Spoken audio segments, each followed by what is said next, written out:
سورۃ القصص کی تلاوت چل رہی ہے۔ ابتدائے سورت میں اللہ رب العظیم نے حضرت موسیٰ علیہ السلام کے تذکرے میں حضرت موسیٰ علیہ السلام سے فرعون کے مقابلے کو بیان فرمایا تھا۔ سورت کے اختتام پر حضرت موسیٰ علیہ السلام کا قارون سے مقابلہ بیان کیا جا رہا ہے۔ حضرت موسیٰ و ہارون علیہ السلام یہ اللہ کے رسول و نبی، اللہ رب العزت کے دو درویش، ان کا مقابلہ دو بڑے متکبر و مغرور کافروں سے، فرعون و قارون سے ہوا۔ اللہ رب العزت نے اپنی قدرت کاملہ سے اسباب و سامان سے عاری، کم تیاریوں والے، کم اسلحے و سامان والے، کم اسباب و وسائل والے اپنے درویشوں کو ایسے منظم، مستحکم اور مغرور سلطنت و حکومت کے رکھنے والے اور مغرور مال و دولت کے رکھنے والے ان دو کافروں کے مقابلے میں فتح عطا کی۔ حضرت موسیٰ علیہ السلام کا معجزہ جیسے عصا، ید بیضاء اور طوفان اور ان قبطیوں پر ٹڈیوں کا اور خون کا اور مینڈک کا عذاب یہ معجزات تھے، ایسے ہی واضح معجزہ قارون کے زمین میں دھس جانے کا تھا۔ جیسے حضرت موسیٰ علیہ السلام کی نبوت کی دلیل آپ کا عصا تھا، ویسے ہی حضرت موسیٰ علیہ السلام کی نبوت کی دلیل آپ کا معجزہ، آپ کی بددعا سے قارون کا زمین میں دھس جانا تھا۔ اس طرح حضرت موسیٰ علیہ السلام کی نبوت اور رسالت کو اللہ رب العزت نے اپنی قدرت سے اس معجزے کے ذریعے حضرت موسیٰ علیہ السلام کی دعا کے ذریعے ثابت کیا۔ غرض یہ کہ یہ دو بڑے بڑے متکبر حضرت موسیٰ و ہارون علیہ السلام کے مقابلے میں آئے اور اللہ رب العزت نے انہیں ہرایا۔ فرعون کا سمندر میں غرق ہو جانا حضرت موسیٰ علیہ السلام کا بحری معجزہ ہے، اور قارون کا زمین میں دھس جانا حضرت موسیٰ علیہ السلام کا بری معجزہ ہے۔ فرعون حکومت و سلطنت میں مغرور ہوا، قارون مال و دولت میں مغرور ہوا۔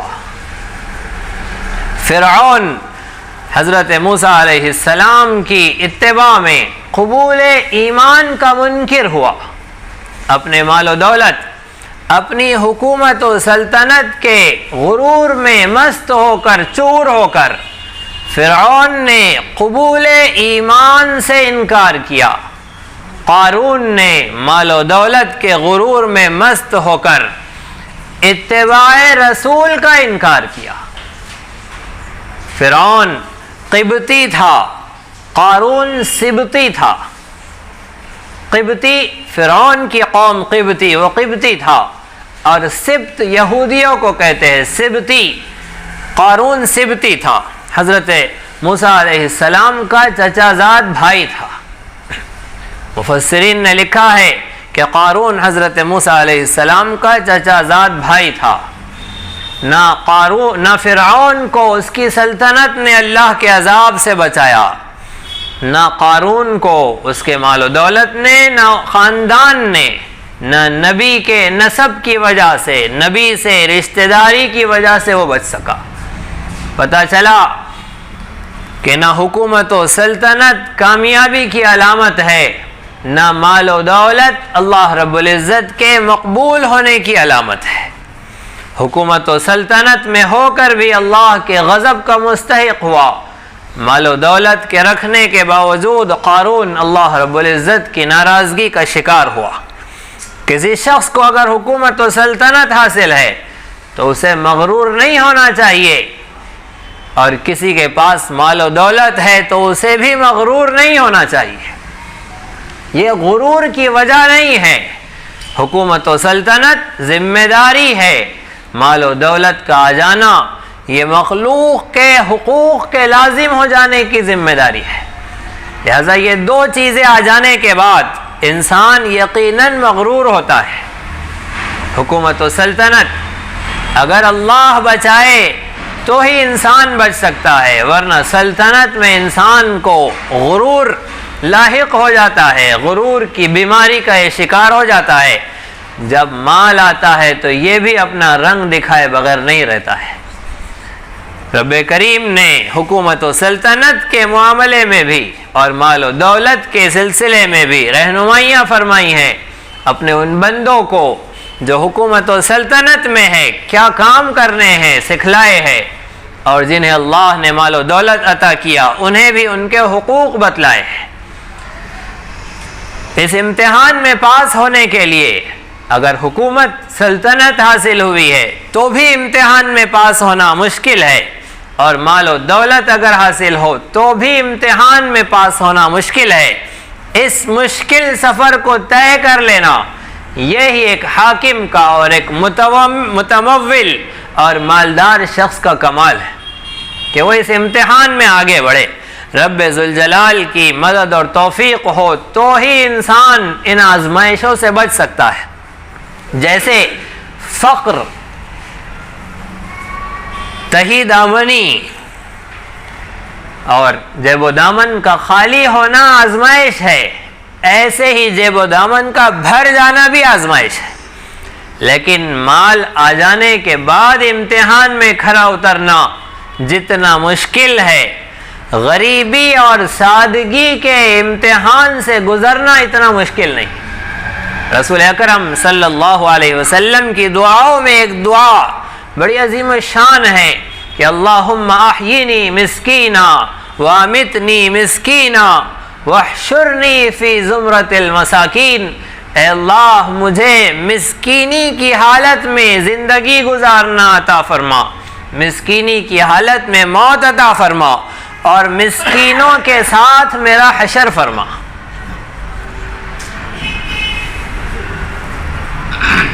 حضرت موسیٰ علیہ السلام کا قارون سے مقابلہ جو رکوع تلاوت کیا گیا ہے اس میں بیان کیا جا رہا ہے۔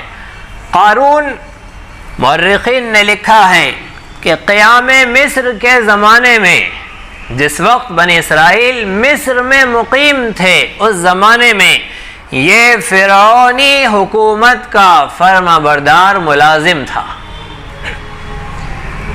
باطل حکومتوں کا یہی طریقہ ہوتا ہے کہ جن قوموں کو دبانا ہے، جن قوموں کو کچلنا ہے، جن قوموں کو اپنے حلقہ اثر میں رکھنا ہے، اس قوم کے چند نمائندوں کو چن کر انہیں روٹی کا اور گوشت کا نوالا ان کے سامنے پھینک کر، اپنا مطلبی کتا بنا کر اپنا ملازم بنا دیا جاتا ہے۔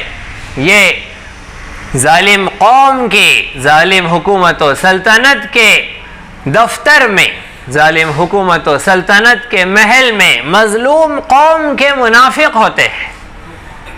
اسی طرح قارون کا حال تھا کہ بنی اسرائیل کا منافق فرعون کے دربار میں پل رہا تھا اور وہاں سے احکامات، فرعون کی طرف سے احکامات بنی اسرائیل پر نافذ کرتا۔ یہ بنی اسرائیل کا نمائندہ نہیں تھا فرعون کے دفتر میں، بلکہ فرعون کی طرف سے مسلط کیا گیا ایک منافق ظالم تھا، اور جو مال اس نے اکٹھا کیا تھا وہ سارا مال اسی زمانے میں جمع ہوا تھا جب یہ فرعون کی حکومت میں چاپلوسی کر کر کے، مخبری کر کر کے بنی اسرائیل کو غلامی کے غاروں میں دھکیل کر اپنے آقا سے مال جمع کیا کرتا تھا اور انعامات وصول کرتا تھا۔ اس طرح سے اتنا بڑا خزانہ اس نے جمع کر لیا۔ قرآن مجید نے کہا کہ اتنا خزانہ اس کے پاس تھا کہ اس کے خزانوں کی کنجیاں پہلوانوں کی ایک جماعت اٹھاتے اٹھاتے تھک جاتی تھی۔ بڑے پہلوان مزدور جب ان کنزیوں کو اٹھاتے، اس کے تجوریاں اتنی تھی کہ ان کی کنزیاں اٹھاتے اٹھاتے پہلوانوں کی جماعت تھک جاتی، تو ان تجوریوں میں اتنا زیورات، اتنا خزانہ، اتنا مال جمع تھا۔ حضرت موسیٰ علیہ السلام کا مقابلہ ابھی فرعون سے تھا۔ منافقوں کو بعد میں دیکھا جاتا ہے، پہلے ظالموں سے، پہلے کافروں سے مقابلہ ہوتا ہے، انہیں دیکھا جاتا ہے، اس کے بعد ادھر اصلاح کا کام ہوتا ہے، ادھر اندر کی صفائی پھر ہو جاتی ہے، پہلے ظالموں کو کچلا جاتا ہے۔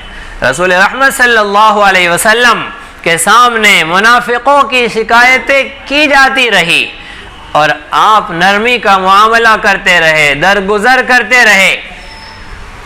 جب عمر ابن خطاب رضی اللہ عنہ نے فاروق اعظم نے اجازت چاہی کہ رسول صلی اللہ علیہ وسلم اجازت دے میں اس منافق کی گردن کاٹ دوں، جس منافق کے نفاق کی یقینی خبریں تھی رب ذوالجلال نے وحی کے ذریعے بتلا دیا تھا، لیکن رسول رحمت صلی اللہ علیہ وسلم فرما رہے ہیں کہ دشمن یہ کہیں گے کہ محمد اپنے ہی ساتھیوں کو اپنے ہاتھ سے مرواتا ہے، اس لیے انہیں چھوڑے رکھو، ان کے لیے دعا کرو، ان کی ہدایت کے لیے اللہ رب العزت سے مانگو، انہیں نصیحت کرتے رہو۔ اس طرح سے انہیں پالا جاتا ہے، انہیں سنبھالا جاتا ہے، اور دشمنوں کے مقابلے میں یہ منافقین جس اذیت کا سبب بنتے ہیں وہ انتہائی نازک ترین، انتہائی خطرناک ترین ہوتا ہے کہ منافق انتہائی تکلیف کا سبب بنتے ہیں۔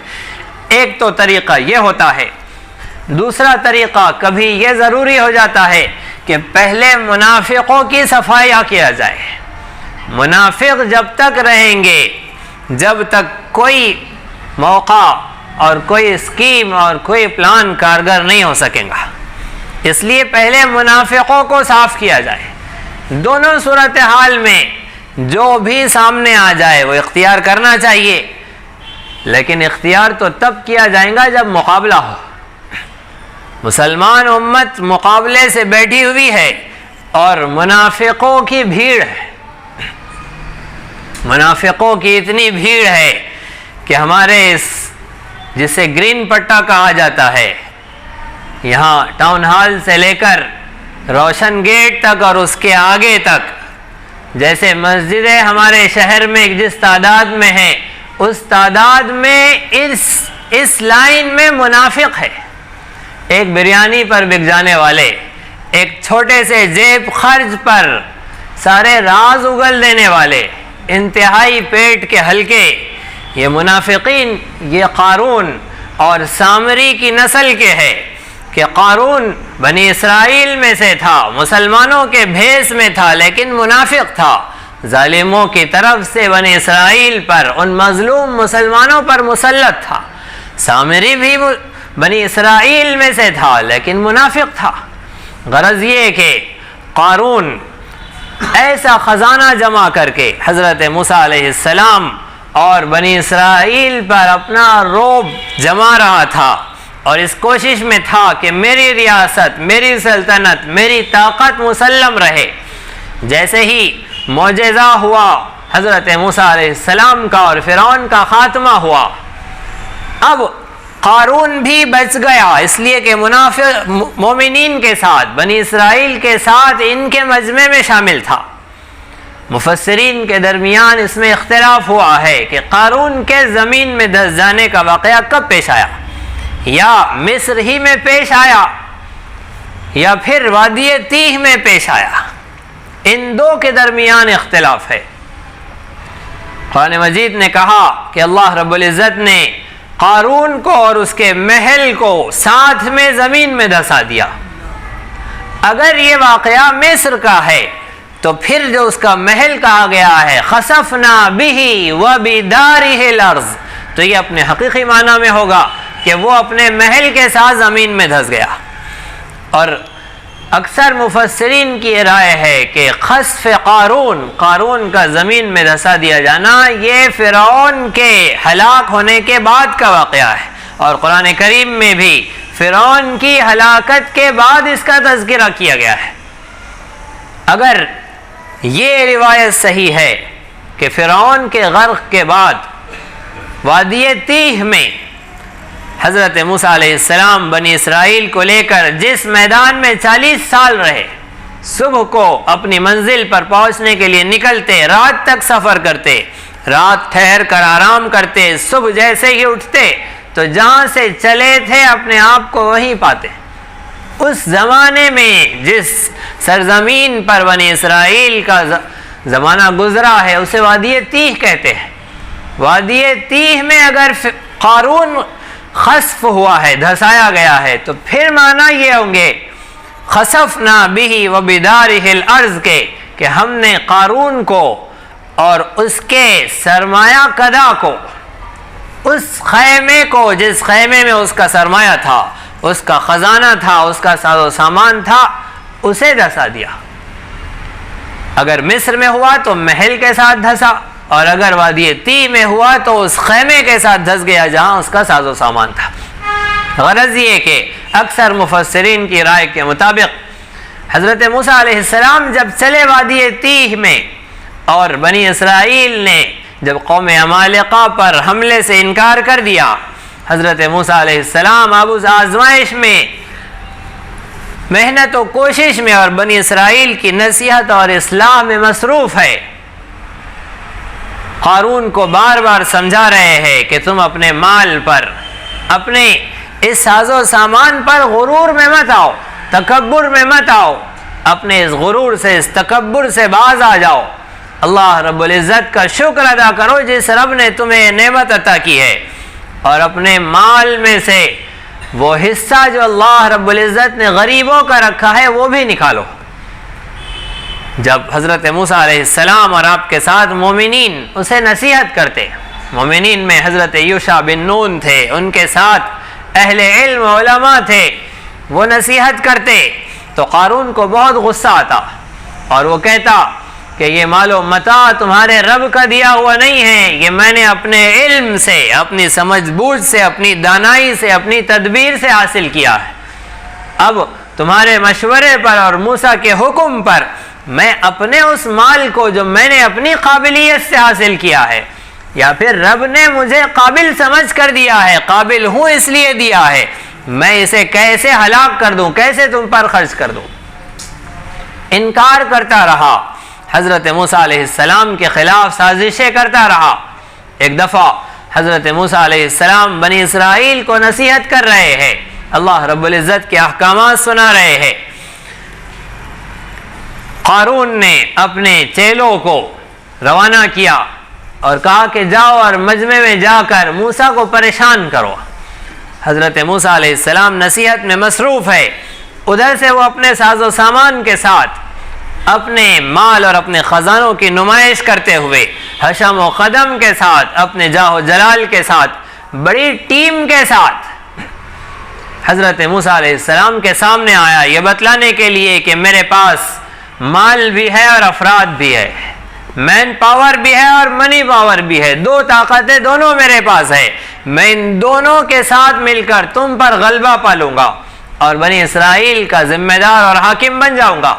حضرت موسیٰ علیہ السلام نصیحت میں مصروف ہے، نصیحت چل رہی تھی کہ اللہ رب العزت نے زنا کو حرام قرار دیا ہے، اور جو شخص زنا کرے، شادی شدہ شخص اگر زنا کرے تو اسے پتھر مار مار کر سنسار کر دیا جائے، قتل کر دیا جائے۔ فرعون کے چھوڑے ہوئے ایک منافق نے کہا، قارون کے چھوڑے ہوئے ایک منافق نے کہا کہ اچھا اگر تم کرو تو بھی۔ موسیٰ علیہ السلام نے کہا کہ ہاں اگر میں کروں تو بھی قتل کر دیا جاؤں۔ فوری ایک عورت کو جسے پیسہ دے کر خریدا گیا تھا اسے پیش کر دیا، اور اس عورت نے دعویٰ کر دیا کہ موسیٰ نے میرے ساتھ زنا کیا ہے۔ حضرت موسیٰ علیہ السلام جیسے ہی سنے گھبرا گئے، لرزہ طاری ہو گیا، پریشان ہو گئے، اس عورت کو اللہ کا واسطہ دلایا، قسم دلائی اور کہا کہ تجھے اللہ کا واسطہ ہے، سچ سچ بتا واقعہ کیا ہے۔ اس عورت نے جب حضرت موسیٰ علیہ السلام کی زبان سے اللہ رب العزت کا نام سنا تو کانپ گئی۔ بنی اسرائیل ہی کی تھی، مسلمان ہی تھی، لیکن پیسوں کے بدلے بک گئی تھی۔ جیسے ہی اللہ کا نام سنا گھبرا گئی، سارا پیسے کا غرور ختم ہو گیا اور صاف صاف بتلا دیا کہ مجھے اتنا پیسہ دے کر آپ پر یہ الزام لگانے کا حکم ہوا تھا اور میں ان کے باتوں میں اور پیسے کی لالچ میں آ گئی، مجھے معاف کر دیجیے، اللہ رب العزت سے میرے لیے دعا کر دیجیے۔ حضرت موسیٰ علیہ السلام اللہ رب العزت کے حضور شکر کے لیے سجدے میں گر گئے کہ اے اللہ، آپ نے یہیں پر مسئلہ حل فرما دیا، اس قارون نے اتنی سازش کر رکھی ہے میرے خلاف اور آج مجھے بدنام کرنے کی ایسی کوشش کی ہے، اے اللہ آپ اس کے غرور کو خاک میں ملا دیجئے، اسے دھسا دیجئے۔ اللہ رب العزت کی طرف سے وحی آئی کہ اے موسیٰ، ہم نے زمین کو تمہارے تابع کر دیا ہے قارون کے سلسلے میں، آپ زمین کو جو حکم دے زمین آپ کا حکم سننے کے لیے ماننے کے لیے تیار ہے۔ حضرت موسیٰ علیہ السلام نے دعا کی کہ اے اللہ قارون کو زمین میں دھسا دیجئے۔ اللہ رب العزت نے اسے اپنے ساز و سامان کے ساتھ اپنے سارے خزانوں کے ساتھ زمین میں دھسا دیا۔ جیسے ہی آپ نے دعا کی اللہ رب العزت کی طرف سے جیسے ہی دعا قبول ہوئی، لوگ سن کر ہنس رہے تھے لیکن وہ اپنے گھٹنوں تک زمین میں دھس گیا، پھر اپنے کمر تک زمین میں دھس گیا۔ قرآن کریم نے کہا کہ وہ ایسا دھسا کہ قیامت تک دھستا چلا جائے گا۔ حضرت موسیٰ علیہ السلام نے جیسے ہی وہ دعا کی وہ زمین میں دھسا اپنی کمر تک، تو اس نے رشتہ داری کا واسطہ دیا کہ میں تمہارا چچا زاد بھائی ہوں، مجھ پر رحم کرو۔ حضرت موسیٰ علیہ السلام بغض فی اللہ میں، اللہ کے لیے بغض میں، اس نفرت میں بالکل برداشت نہیں کیے اور پھر بد دعا دی اور اللہ رب العزت نے اسے پورا دھسا دیا۔ غرض یہ کہ اس طرح کا واقعہ جو واضح صاف روایات کے اندر موجود ہے وہ بیان کیا گیا، اس کے علاوہ اس کے خزانوں کے سلسلے میں بڑی تفصیلات، اس کے محل کے سلسلے میں تفصیلات، وہ سب اسرائیلی روایات ہیں۔